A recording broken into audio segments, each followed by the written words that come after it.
kuncinya itu adalah tafahum, saling memahami, saling berkomunikasi. Ini kan karena tidak adanya komunikasi yang baik antara pihak suami dengan pihak istri. Suami menutupi dari penghasilan atau harta bendanya dia, sementara dan berpihak pada keluarganya minta apa saja dipenuhi. Tapi pada istrinya sangat begitu rigid sekali, sangat ketat sekali, ini juga tidak dibolehkan. Begitu juga seorang istri tidak boleh harus mengetahui semuanya sampai dia yang mengatur. Jadi ada pernah dihadapkan pada Rasul SAW menyampaikan perihal seorang anak yang pelit kepada ibunya karena dia sangat setia kepada istrinya dalam hal finance, masalah keuangan. Kemudian Rasul mengatakan, anta wa maluka li abika.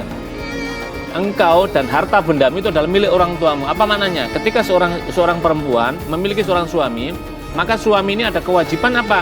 Kewajiban memberikan sesuatu kepada ibunya. Tapi tentu kewajiban ini adalah juga menjadi kewajiban kepada istrinya. Tidak boleh kemudian istrinya tidak dikasih sama sekali, kemudian hanya kepada ibunya saja. Ini juga tidak dibolehkan. Jadi mesti harus secara proporsional. Jadi kalau kita bahasakan ini dikasih sekian persen, ini sekian persen. Jadi pendek kata masing-masing harus saling memberikan kesepahaman supaya apa? Supaya kehidupan rumah tangga itu tetap berjalan harmoni dan tidak ada yang tersakiti, apalagi sampai ada yang terdolimi. Nah, tadi juga katanya ada adik ipar juga katanya seperti ikut campur urusan rumah tangganya Mbak Yeli ya. Seperti apa sih dia ikut campur? Jadi adik ipar saya itu baik di depan, tapi di belakang jahat. Jadi dia pernah maki-maki saya via media sosial, Mas. Gitu. Jadi dia mungkin nggak bisa ngomong gitu ya. Jadi tapi kan pasti kalau kelihatan, Mas, kalau di media sosial itu arahnya kemana tuh kelihatan. Jadi saya malu. Gitu. Boleh tahu pemicunya apa? Apakah karena yang tadi soal terkait sama pembagian uang seperti itu? Iya, Mas. Jadi karena awalnya memang tadi dia nggak pernah adil ngasih uang gitu ya, mungkin karena itu juga dia nggak suka sama saya, suami saya dihasut-hasut kayak gitu. Saya kan cuma pengen dia terbuka aja, Mas, sama saya juga tidak akan melarang gitu kalau dia mau kasih keluarganya gitu. Oke, intinya gini Pak Ustadz, dari Mbak Yelinya sendiri merasa ada ketidakadilan perlakuan suami ini pertama. Kedua adalah ternyata mendapati bahwa adik iparnya menghasut suaminya untuk setidaknya tidak suka lah dengan Mbak Yeli seperti itu, Pak Ustadz. Yang pertama gini, kita ada ayat Al-Quran yang sangat menarik sekali, berikan warning untuk kita semua. Kata Al-Quran, i'dilu huwa aqrabu littaqwa. Berlakulah adil kalian karena keadilan itu sangat dekat dengan pintu ketakwaan. Jadi apa mananya? Korelasinya orang yang bertakwa, maka dia akan berusaha semaksimal mungkin menerapkan keadilan. Orang yang telah melakukan berbuat adil, maka sebenarnya ia menjadi bagian dari nilai ketakwaan seseorang tersebut. Nah, kasus tadi misalkan yang berawal dari baik masalah finance keluarga itu juga mesti dari seperti itu, adil kepada istrinya, adil kepada ibunya, kepada anggota keluarganya.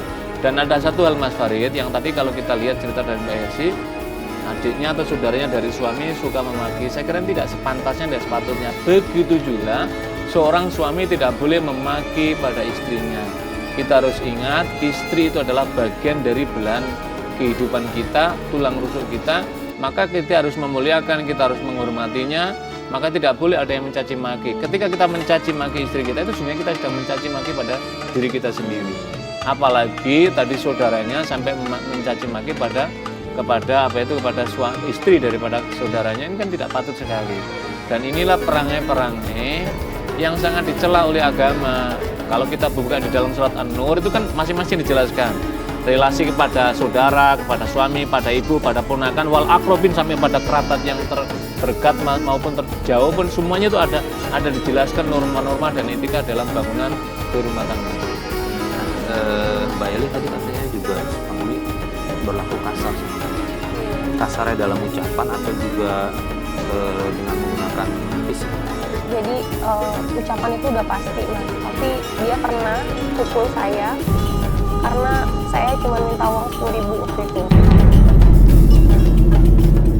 Tapi dia malah maki-maki saya. Dia pergi sama teman-temannya, dia nongkrong di depan karena saya butuh banget. Saya samperin dia. Saya bilang saya butuh uang itu. Tapi mungkin dia merasa malu atau ya saya nggak tahu. Dia tarik saya ke kamar terus dia pukul saya.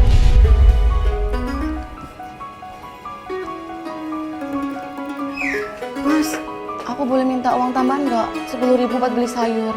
Uang apa lagi sih? Kan semuanya kemarin udah aku kasih. Tapi kan kemarin setengahnya buat mama kamu. Loh, kok kamu malah nyalain mama aku sih? Ya nggak gitu, tapi emang kenyataannya begitu kan, Mas. Lagian aku cuma meminta 10.000 doang, kenapa kamu marah-marah? Aku udah nggak ada uang ya, tahu nggak kamu? Udah, aku udah tunggu teman-teman. Mas!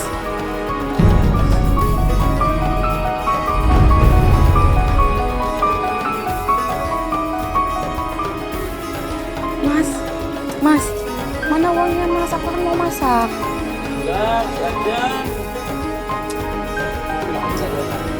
Kamu ini apa-apaan sih? Bikin malu aku aja di sini. Di depan teman-teman aku, tahu nggak? Kamu tuh uang terus, tahu nggak? Kan aku mau masak, Mas. Aku Udah kamu sih. Ayo pulang aja, udah pulang. Bikin malu aku aja. Cepat, sana. Nggak mau, sakit. Tahu diri banget sih kamu. Selalu aja uang aja terus. Pulang. Dasar nggak tahu diri.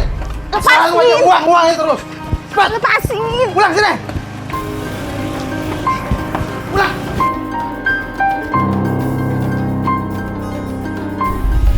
Sepele sih sebenarnya. Iya. Maksudnya minta 10.000, mengetahui suaminya keluar nongkrong yang bisa dikatakan itu juga pasti ada keluar uangnya gitu. Itu cuma sedikit tapi justru malah dipukul nih Pak Ustadz. Iya. Dalam Al-Quran, seorang suami dibolehkan memukul atau tidak? Jawabannya dalam Al-Quran ada pembolehan. Tapi pertanyaan berikutnya, kapan pembolehan itu dibolehkan? Yaitu satu, ketika istri sedang melakukan penyimpangan, misalkan berselingkuh, melakukan maksiat, melanggar ketentuan agama, maka suami dibolehkan fadribuhunna, memukulnya. Tetapi jumhur ulama memberikan penjelasan memukul yang bernilai edukatif pendidikan. Salah seorang Imam Al-Madhab memberikan penjelasan bahkan memukul pendidikan seperti apa. Misalkan kita mengambil kain kecil kemudian kamu ini jangan diulangi. Itu adalah bagian sesungguhnya bukan pukulannya, tapi adalah simbol untuk penghukuman pada dia supaya ia mau kembali pada jalannya. Jadi misinya itu bukan menyakiti tapi untuk memberikan peringatan pada dia. Tapi kalau kasus dari suaminya Mbak Esi tadi itu kan sampai pada menyakiti, yang dalam ketentuan undang-undang negara ini disebut dengan kekerasan dalam rumah tangga dan itu bisa dijerat hukum. Karena itu para saudaraku kaum suami, berhati-hatilah, jangan mudah menggunakan tangan untuk kekerasan kepada seorang istri. Allah Subhanahu wa taala menyatakan walaqad karamna bani Adam wa hamalnahu. Allah memuliakan anak itu Adam tanpa dijelaskan apapun agamanya, itu saja Allah muliakan. Masa sama istri kita tidak? Karena itulah Al-Quran Nabi tadi menjelaskan fattaqullaha fin nisa, bertakwalah kamu sekalian dalam urusan wanita. Itu maknanya bahwa wanita harus kita tempatkan pada posisi yang mulia, karena berarti kita bagian dari pengabdian ketakwaan kita pada Allah. Baik, Mbak Yeli sendiri katanya karena nggak tahan dengan kondisi rumah seperti itu memutuskan untuk bekerja ya? Iya Mas. Boleh ceritain kita kerjanya seperti apa? Jadi saya ngerasa saya udah capek banget gitu ya Mas. Jadi saya sekarang kerja, kebetulan saya hobi di dunia entertain. Jadi saya balik lagi ke situ gitu. Jadi sebenarnya bukan untuk balas dendam, bukan, tapi kayak udah akan berjalan sendirinya gitu. Jadi sekarang saya yang cuek sama suami saya. Saya udah nggak peduli lagi sama dia gitu. Saya mau pulang pagi, ya kalau kerjaan saya nuntut begitu ya saya akan pulang pagi gitu. Tapi ya itu suami saya sekarang jadi curigaan gitu ke saya, jadi nganggap saya tuh kamu selingkuh ya gitu. Saya sekarang jadi yang karena saya disakitin itu, jadi saya merasa saya waktunya sekarang tuh udah buat bahagia gitu. Jadi saya sekarang kalau di rumah ya saya balas dia, saya lock handphone saya gitu, kayak yang dulu dia lakuin ke saya. Assalamualaikum Mas.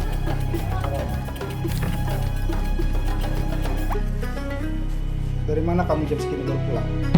Kan aku habis pulang syuting. Lagian aku juga bilang kan sama kamu. Syuting kok sampai jam segini? Kamu nggak usah bohongin aku deh. Lah emang kenyataannya begini Mas, aku udah jujur. Kalau kamu nggak percaya silahkan cek sendiri. Ya, aku nggak percaya. Kamu pasti habis check-in ya sama selingkuhan kamu. Astagfirullahaladzim Mas, kalau ngomong tuh jaga mulut kamu Mas. Jangan asal nuduh. Pesan ya, kamu ini seneng banget di luar. Siapa selingkuhan kamu? Dasar wanita. Jaga mulut kamu ya Mas, jangan asal ngomong. Aku nggak seperti itu. Kamu tuh yang jaga, kamu tuh istri aku, tau nggak? Ayo udah terserah kamu, aku capek.